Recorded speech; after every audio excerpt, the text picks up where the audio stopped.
you doing? Good, and you? Yeah, I'm doing alright. Thank you for coming on. I really appreciate it. Thanks so much for having me. I'm so excited to be here. And it's good to see you again. We've known each other since we were very young. So wow. I appreciate you coming on, and I appreciate you being here. No, it's amazing to see you doing good things. I'm very excited. Thank you so much. So you're probably one of the smartest people I've ever met in my entire life. Why don't you start off by just telling everyone a little bit about yourself and some of your achievements and yeah. Well, firstly, thank you. That's a very big compliment and probably quite untrue. No. But yeah, just to introduce myself, as you said, my name's Deena. Just a bit of background. I started off studying a BCom LLB at Wits University, which I enjoyed, but had to give my family a little bit of hassle and change my degree 4 times. But I'm now studying a BCom accounting at the University of Cape Town. I have been involved in the South African Union of Jewish Students for the last 5 years. I have served as national chairperson and am currently serving as chairperson of the Western Cape branch. So SAUJS is the South African Union of Jewish Students. It is the forefront Jewish student union. We exist to protect Jewish students on campus and create a community of Jewish students. That's amazing. I mean, you've achieved so much and you're still extremely young. What would be something that you would think is your proudest moment? Sure, that's quite an intense question. But my proudest moment would probably be quite a while ago. When I was in grade 11, I was involved with a committee called the Johannesburg Junior Council. So a little bit about what that is. The JJC is a group of university students. 2 students are elected from about 40 different schools, so this makes up 80 different schools, and they form essentially a mini city council to better the Johannesburg community. And on this council, I was elected to be mayor, which is, again, like the junior version of the Johannesburg mayor.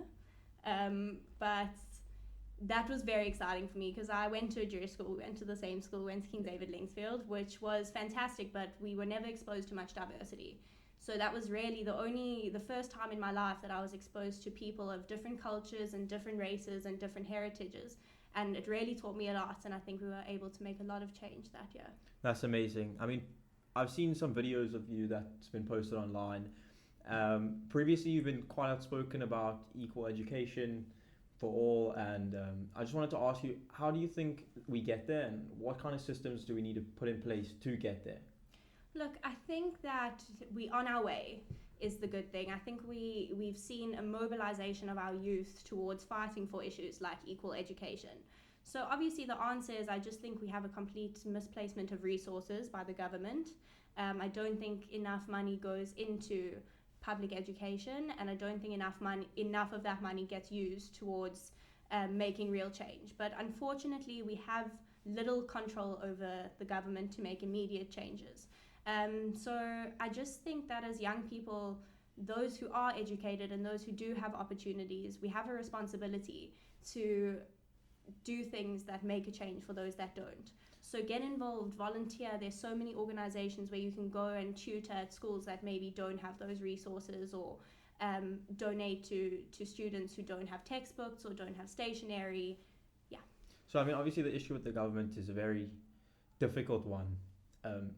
So like you said, it would be incredibly important for people who are of an educated stature to help out and to get involved. I mean, I completely agree with you. So as you said, you're from Joburg. We both from Joburg. You're now living in Cape Town. What would you say has been the hardest adjustment, and why did you move? And yeah, just give us some background about that. So just an overview, my move to Cape Town I still consider to be one of the best things I've ever done in my life, and it's led to more growth than I ever would have thought possible.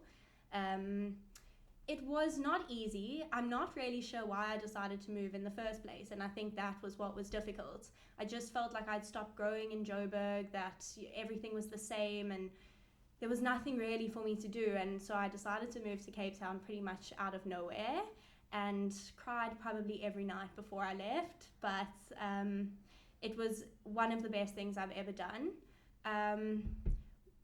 when I moved here, the day before I moved, my gran, who I was very, very close to, obviously you knew my gran, but my gran had a stroke the day before I moved to Cape Town, and she was in quite bad condition. They told us that she was probably going to pass away within 72 hours, and it was very difficult for me to leave at that point, but I went to see her in the ICU after she'd had her stroke, and I just knew that she would want me to leave, and so I did, and she actually did. She didn't pass away, thankfully, and we had another year with her, and I know that she would have said it was the best decision I've ever made. But I think the hardest thing about moving to Cape Town, I think you probably would know, is just it's hard to be on your own.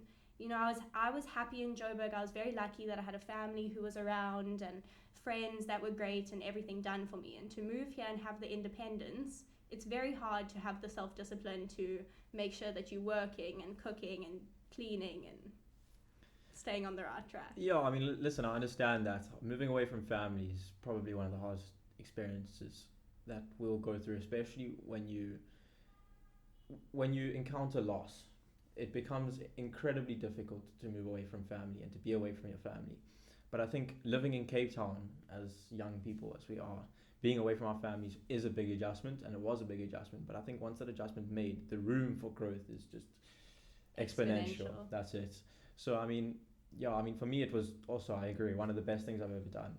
Joburg is amazing, and obviously we have great people there, and our families are there.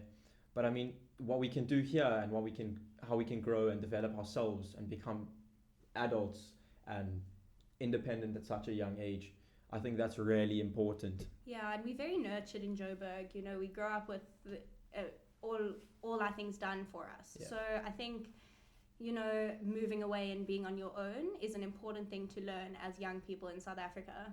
I agree. I think for me, time management is also one of the most difficult things, because our parents pretty much plan everything for us. Well, for me at least, when I was at home. Me too. It's you go out, mom's telling you there, go there, you get home, your dinner's made, washing's done.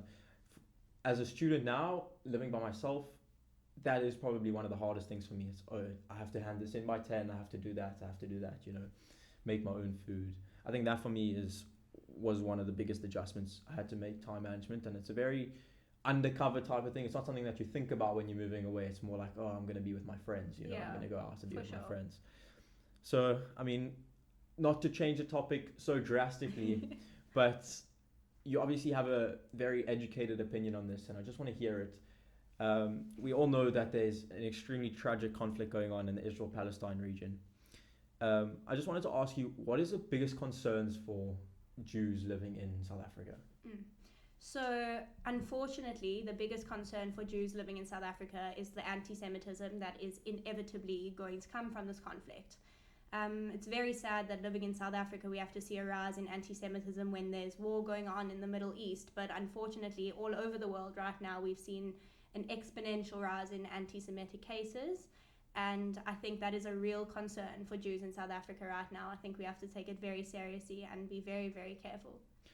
So I previously watched your appearance on the Rational Standard podcast. You were talking about whether or not Israel is an apartheid state.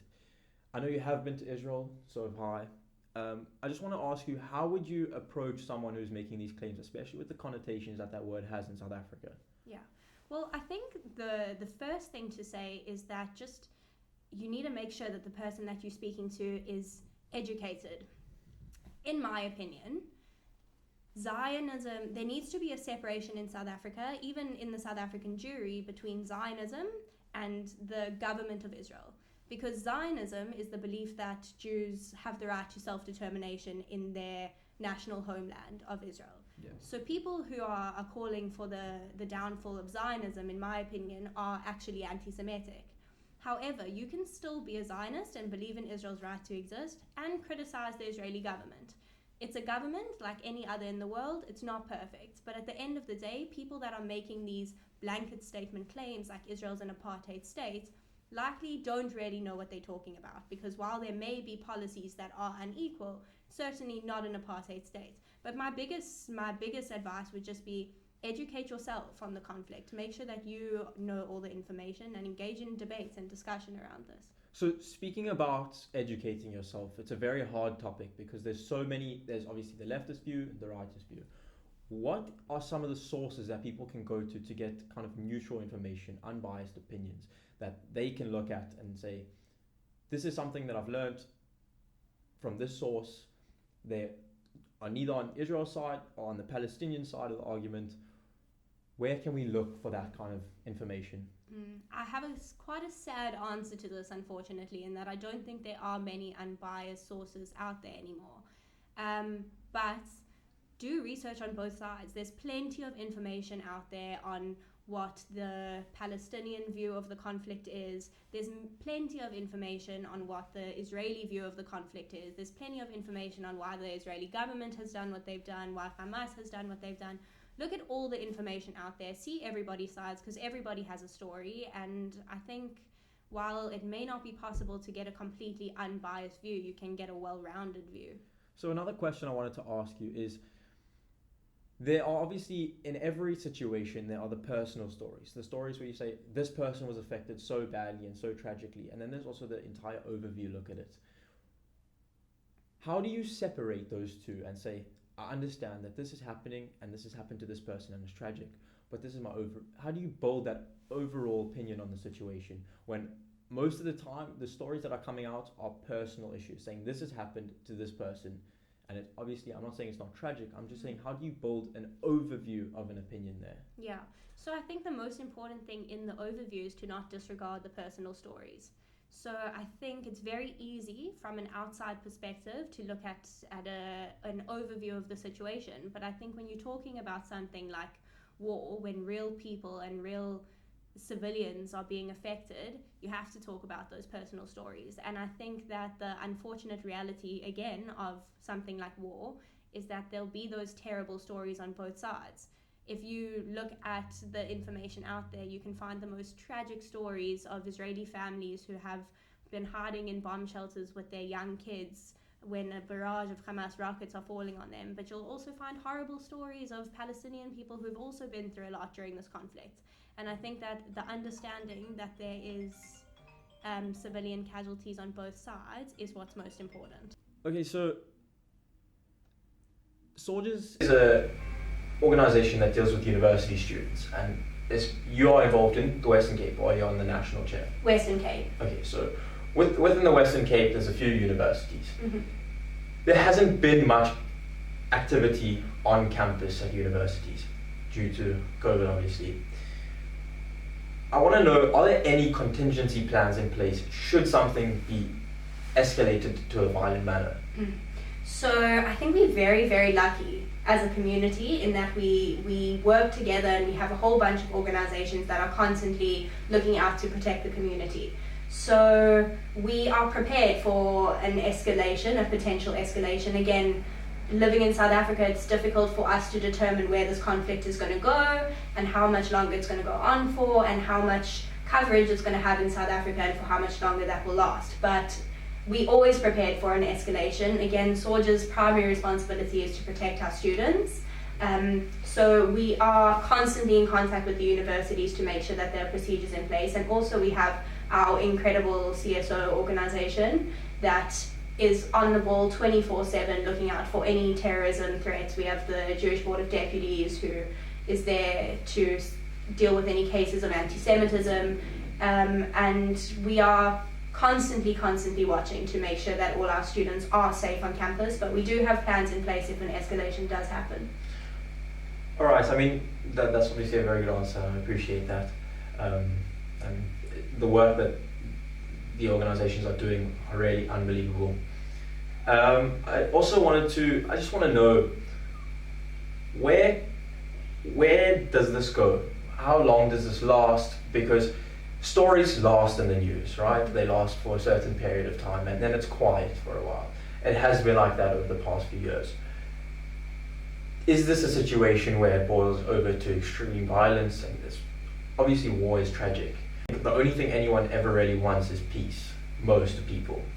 But how long does this last? And how long does this build up until it reaches a boiling point? And then does it end, or does it get worse? Or how does this go from here? Look, I have two answers. I think you were asking me from a South African perspective, but I'm also going to answer just from a general Middle East conflict perspective. From a South African perspective, I don't know, and I don't think that we can tell, unfortunately. Over the past few years, we've seen situations like this happen, and it does eventually blow over. And I really hope that the ceasefire holds and that that's the situation here, because it's been a very uncomfortable week for our students. And I think it's going to continue to be uncomfortable because there's not much room for debate at the moment. It's quite a hateful place. But in terms of how long it can go on for, I don't know. I don't think we can tell, but we just, hope that as long as it goes on, it continues in a way that encourages discussion and doesn't get ugly and violent. And then, on a Middle East level, I don't know. I don't know if there is a situation to this conflict at the moment. I think that I don't know. I don't think it's at the point now where anybody's looking for peace. So going back on the inequality that we previously mentioned, the education inequality, there are a lot of people in this country experience hardships and rough times, and they don't get the education that is necessary. People like that, generally, I'm making a generalization, and I don't mean to offend anyone, but people like that are a lot more easier persuaded because they get told something, they get promised something from certain organizations that are just looking for support or action from some point. Are these people dangerous to anyone? I'm not saying just to us or to other people. I'm just saying, is it dangerous that they can be persuaded, and is this a situation that is necessary to be dealt with now? Look, I think it is dangerous. Anytime you can persuade somebody without them having the required knowledge, it's dangerous. But I think that that's, again, a greater issue of equal education and making sure that everybody has access to information and access to resources and the ability to go and discover those things for themselves. But to be honest with you, I think the bigger danger is the people who are educated but still choose to believe these blanket statements and propaganda. And I think, when you're in a place like South Africa and you're talking about apartheid, you don't have to say much more than the word apartheid to convince someone. And I don't think that's necessarily people that are uneducated. But I think there needs to be more of a desire for people to become informed and more of an openness to debate and dialogue. And I think in our society, because of social media, it's so easy to see an infographic meme comparing Israel to Hitler and share it because that makes sense to you. But it's more than that. But I don't think the danger is people who are not educated. I think it's those who have the ability and the resources and still choose not to be. So you're obviously a very achieved young woman. Do you think that being a female, I just want to know some of the challenges you've had to get to where you are right now, and some potential goals and ambitions that you have, and how that is a challenge, and the challenges you face as a female. Being a successful female is not fun always. It's been a lot. And I think it's something that is very, very real. I think it's talked about a lot in concept about inequality in the workplace, but I don't think in reality it's ever really discussed. And I think we're at a point in our society now where on paper things are getting more equal. So more women are taking roles as CEOs and typically male jobs. And women are earning something more equal to men on paper. But the biggest thing I found is that the attitude of men in the workplace towards women is very, very derogatory. And to add to that, I think it's also an age thing as well, because not only am I female, but I'm a young female, and many of the organizations that I work with have older adults involved in their leadership. So I think I've found that often I'm not taken seriously or passed over because I'm either younger or female. And it's difficult, but I think it's so important that women put themselves in that position and fight and change those attitudes. So you say women put themselves in that position. You've learned how to do that. Is there any advice or just something you can tell women, young women, how to get to some place like you are, some success, some achievements that you've achieved, being a young woman and combating some of this struggle that you've experienced? I think it's all about your role models, to be honest, and I think that the lucky thing is that there are many role models now of successful women. I can tell you, for me, probably one of the reasons that I have achieved in my life, and it's doing things that help people, and leadership programs is something that's always appealed to me, and not being scared of being a woman in the workplace is because of my parents. My dad specifically always taught me and my sister that we are to be independent, we are to rely on ourselves, and that we are strong enough and capable enough to do anything. And I think when you have that mindset, you can. So I mean, you've moved to Cape Town. That independence, those skills you've learned, you were already a leader, as we've seen on the JJC. But do you think the skills that you've learned from now living by yourself has helped you? So I think about this a lot, because I had a little bit of a difficult time coming here. Not difficult, but I struggled with I mentioned it earlier, but I struggled with the self-discipline part of it. So I found it quite difficult to not, in Joburg, all my time was devoted to working. It's a different society, so I saw my friends out for lunch. It wasn't that we were chilling together all day. So I really struggled to say no to social situations and make time for work and make time to do things that were productive, and I fell into a little bit of a rut. So I found that quite difficult in the beginning, and I was quite upset. I thought it had quite a negative effect on my work ethic and my values even. But now, feeling like I've overcome that and kind of got into a routine where I have the self-discipline to do the things that I want to do and be productive and do good things during my day, I feel like it's helped me a lot, because before I never would have had the ability to do that, and at some point it would have hit me when I moved out of home, and I'm glad that it was now, while I'm still studying and could still grow from that. So you say that rut that you were in, that we've all experienced it. There's times that we completely feel unmotivated and we don't have the energy to get out of bed and do things, and especially now after a tragedy it becomes even more difficult. And I think for me, just having something to do, keeping yourself busy, making important things that you have to do in a day that you make sure that those things are being done. What were some things that you forced yourself to do in situations where you were in a rut and were feeling unmotivated that kind of helped you? Was there anything that you can specifically point out in those situations? Yeah, so look, the minute I go into a bit of a rut, that I know, because I'm going to bed at 4 in the morning and waking up at 12 in the afternoon, which works for me, but unfortunately doesn't lead to much productivity in my life. So the one thing that was very important to me is just to go to bed earlier and wake up earlier. And also to just get out of the house during the day. I think it's very easy, even when you're doing productive stuff, to be stuck working inside. But I think it became important to me to get out and do something during the day, whether it was a walk. You're so fortunate to live in Cape Town. We can go on a walk on the promenade anytime and it's beautiful, or a little hike, or just out for coffee somewhere. But just to be getting out and doing things that were productive. So I think for me, an incredibly important element of staying motivated is the people that I surround myself with. I think those people that you surround yourself with are one of the most vital things, and I've spoken about it before. I just think that is, for me, is one of the most key elements. Is there people do you look for certain characteristics in people that you keep around, or is it just kind of, if they treat you well, you treat them well? Or is it you looking for people that will fall into the lifestyle you're living? So this has also always been a complex one for me, because as an Aquarius, I don't know if you believe in star signs or whatever, but I tend to like a mix of people and have a whole bunch of personalities. So I've never really liked keeping friends that were exactly the same as me. At the end of the day, the one thing that I do look for is that there is some sort of ambition, because otherwise it just ends up in, doing nothing and not being productive. So there needs to be obviously some sort of ambition. But I've always kept friends who are very different to me, who were on different life paths to me, had different interests, and I enjoy that. But I do think that at the end of the day, your fundamental values have to be similar. Okay. Shout out to my friends here, they're really great as well. Of course, and I'm sure they appreciate that.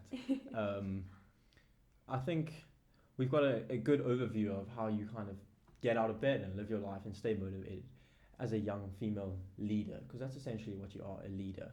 What are some things that some terms or some words that you would use to describe a leader? And what characteristics do you need, and what characteristics do you need to build? Because obviously everything comes with practice and effort, right? I think that's something that has to be there. But what are some characteristics that you think need to be there? So the kind of thing, the fundamental statement that defines leadership for me, I don't remember it exactly, I'm probably going to mess up the words, but it was something along the lines with a good leader creates followers, but a great leader creates other leaders. And I think that that's the most important thing to remember when you want to be in a position of leadership, is that you're not there to be above other people, you're not there to be responsible and parenting those other people. You're there to build them. You're there to build other people into leaders themselves. But also, I think that as I've gotten older, the one thing I've realized from being out of the school environment, which really encourages like chasing things like leadership, is that not everybody wants to be a leader, and that's cool as well. That there's plenty of opportunities for people that would rather not be in the spotlight and lead a team, but be on a team, and that's cool and valid too. I mean, I completely understand that, and it's a good way to look at life. Everyone has to kind of fit into where they need to, and be who they are essentially. Because do you think being yourself, even if that means not being a leader, is vital? Yes, completely. I think that for a long time in school, I tried to be somebody who I wasn't. I think that, growing up, there's kind of, especially because I was somebody who academically was smarter and, was involved in a lot of things, there's a lot of pressure to be a certain way, and I think I completely conformed to that, and I enjoyed that at the time, but I think there were a lot of parts of myself that I didn't allow because I was scared of what people would think, and because it didn't conform to what society thought was the best and the most appropriate and the most ladylike and the most whatever. But I think that what I've found in moving to Cape Town is that I've become a lot more myself, and there's going to be people that like you and people that hate you either way. So rather have the people that like you in your life like you for being 100% you, and the people who don't like you for being 100% you. I think we are obviously very lucky to have a very good support system. Yeah. And high school, especially high school, because I say that now as a university student, that it is a high pressure situation. And the change from coming to school where there's so much pressure being put on people, and then you come to university and you kind of have to create your own pressure. Do you think that adjustment is too large for certain people? And if so, how do they deal with that adjustment? Yeah, it was nearly too large for me. In school, it was easy because, you had to go. You did most of the work during your school day. But again, in uni, no one's watching you. There's no one there to make sure you're going to your lectures, and your parents don't know your timetable. I think it's a very, very, very difficult adjustment. And I think that for a lot of people who don't have the kind of support systems that we have, that may not be an adjustment that's possible. And I think that's why a lot of our universities have such high dropout rates. So yeah, maybe that's a thought, that there needs to be more support from going to high school to university. So I think the one thing I want to talk about to you, because I know you, we obviously have known each other for a long time. I feel very comfortable speaking to you.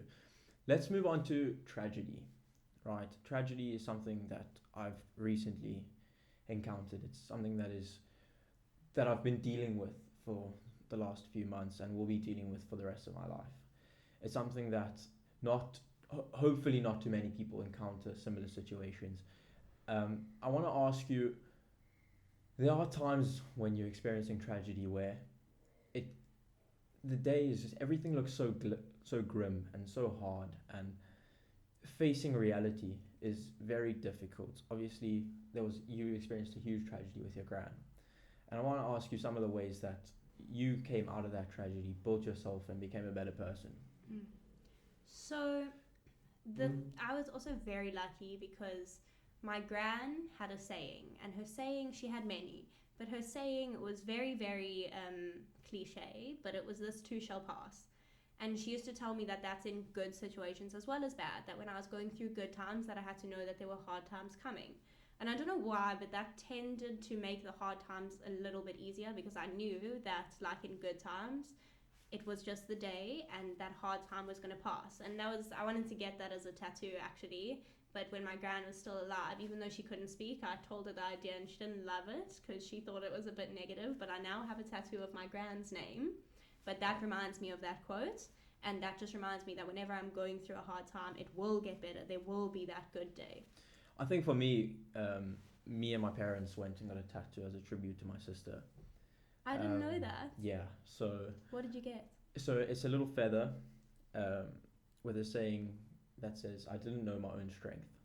Every time my sister went to go see a doctor and she got good news or bad news, there was a song that my mum and my sister used to sing, and the title of the song was "I didn't know my own strength." My sister was also very obsessed with butterflies, so we put a few little butterflies on there. And I think for me, having a tattoo is almost a physical representation of having the person with you at all times. I think for me, that's something that I look back on and I appreciate having that. And I appreciate the opportunity that my parents gave me to get the tattoo with them as a tribute. Tell us how you coped with it. See, for me, I think the podcast is a big thing for me. It's something that keeps me very motivated. It's something that I'm very excited about. It's an outlet. It's an outlet, exactly. It's a way to express some of the pain I'm feeling and some things that I want to learn. I have a goal to speak to people like you, like yourself, who have achieved a certain level of success, how they got there, some of the struggles that they dealt with. Because I mean, for me, I want to learn, and I want to share that learning experience with some other people. So that for me is a big thing. The podcast has been really exciting. It's something that I've been working on and trying to motivate myself with. I think for me, filling up my days has been extremely important.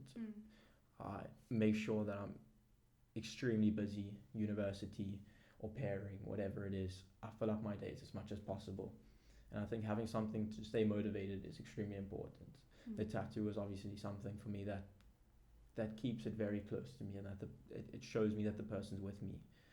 I think exercise and an outlet is very, very important.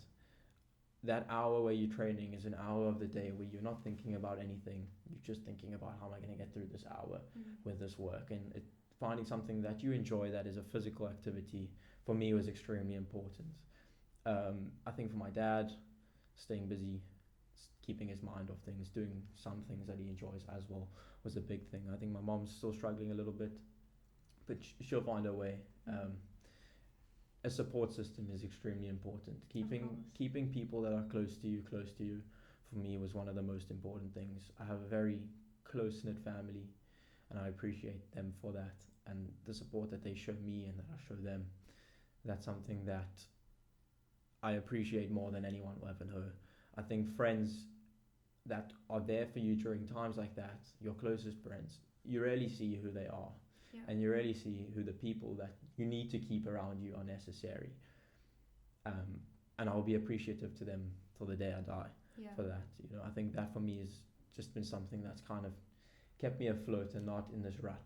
I think also like what's inspired me about you and your family is just how much you keep her memory alive as well. I mean, you talk about her all the time, and I think that's beautiful. And doing something like this, I think, is a incredible tribute. I think talking about the person is hopeful. You know, I think it's a good way to process what's gone down. Obviously, it's still very recent and it's still very fresh and it's still very difficult to talk about those situations and some of the things that we experienced in the last week of her life. But talking about her and talking about the positive things about her, for me, help a lot, because she was that type of person who was so out there and was so... wouldn't want anyone to be sad. Exactly. Yeah. She was always just a light and happiness. Yes. You know? She was that representation Sunshine. of happiness. Exactly.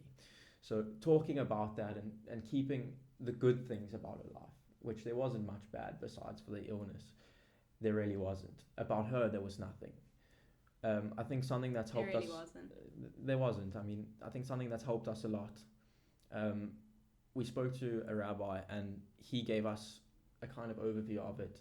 Of that the soul is not the body, and whichever religion you come from, you can understand that the body is just a physical thing that holds the soul. If you think about who she was or who your gran was or whatever, it wasn't the body, right? It's the soul. And when a person dies, the body has failed them, essentially. The body has ended its time, so the soul needs to move on to something else. So I think that for us was a great way just to help us understand a little bit more. I don't think we'll ever understand why it happens or the reasons for that until we're in that realm. Yeah.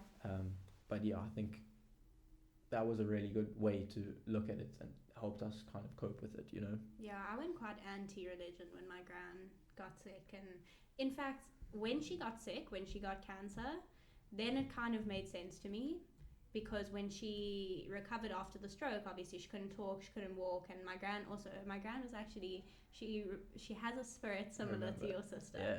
Like they both were like Definitely. just so full of life and so happy all the time. So again, my gran wouldn't have wanted to live like that. So when she got sick, it kind of did make more sense to me. But I got angry at religion for a while, and I think I'm still not 100% there yet. But it's interesting that you say talk with the rabbi is what helps you. So I've never been a very religious person. I'm not a religious person. But it's just what he said in that conversation, because he obviously has the spiritual way of looking at things. So I just think how he phrased that was a good way to look at it for us, especially. Yeah, it makes sense. Makes a lot of sense. Yeah, of course. I mean, seeing a person that is so full of life in such a limited way, I think that's probably the hardest thing. And you feel an element of peace when they go. Anger is obviously something that is very prominent, and sadness, but anger needs to be dealt with, and it doesn't need to be dealt with in a destructive way. You need to deal with the anger. That's why exercise is so necessary for me. Yeah. Other people will find an outlet in other ways, but exercise for me, where I can just go and punch a bag or punch someone else, or you know what I'm saying, that for me is one of the best ways I deal with the anger. I mean, for me, my sister was supposed to be living in the apartment with me, so when I'm alone here, and when it gets extremely lonely and extremely hard, but I think that's... And then you think, obviously, as exactly, the mind starts to wander, but I think using some elements of your day, like just to keep it busy and to keep active, is very, very important. And it's a process, you know. I think grief is just different for everyone, and it's just a process, but everyone seems to get through it eventually. So I don't think you ever get through it. Not for me. I don't think there's a way that you'll ever get through it or get past it. I think it's something that sticks with you and changes you for good. It changes you for life. But I think it is something that you learn to cope with better. Correct. Something that you learn to carry with you. Yeah, no, I don't think it's something that can ever go away completely. I don't think you want it to ever go away, because it's an interesting thought. Because grief is something that is there and is prominent, and to go away means to hide it and to lose the memory of that person. So I think you always want to carry the grief with you. I think over time you learn to deal with it a little bit better, but carrying it with you, I think, is important. Yeah, it reminds you of the memories as well, the good times. Exactly. It doesn't necessarily mean thinking of the bad things. It's thinking of everything, and thinking about the person and keeping that person memory alive, especially. Yeah. I think for me, something that's changed. My sister was very into charity. I've never been a very charitable person. I'm not saying it's a bad thing. Do you know your sister was going to join SAUJS? I do. I spoke to my sister about it, actually. You could see her just love of just giving. That's exactly what it was, and I think doing those things now is something that's changed for me and something that has helped me hold a memory, because it's not something that I would have generally done. I give back in different ways. I don't necessarily go around engaging with people. I'm not very good at engaging with people. That's something why I'm doing the podcast will help me. That's so beautiful, because that's how you continue her legacy. Exactly. So doing something for that person every day, whether it's just thinking about them, speaking to them, doing something for them, like giving charity for my sister, that is the best way to keep their memory alive. And so I just want to say thank you so much for coming on. I really appreciate it. The conversation was amazing. You are amazing, and good luck with everything that comes your way in the future. I appreciate you so much. Thank you. Thank you so much for having me. Honestly, this was so great. I was so nervous, but this was so chilled and so much fun, and thank you so much. I think what we spoke about was so important, and also it's been a long time since we hung out, so it was nice to just catch up and stuff. But you're incredible, and what you're doing here is absolutely incredible, and you are already one of these successful people, and I just can't wait to see what you go on to achieve. Thank you. I really appreciate it. Thank you so much. Sweet.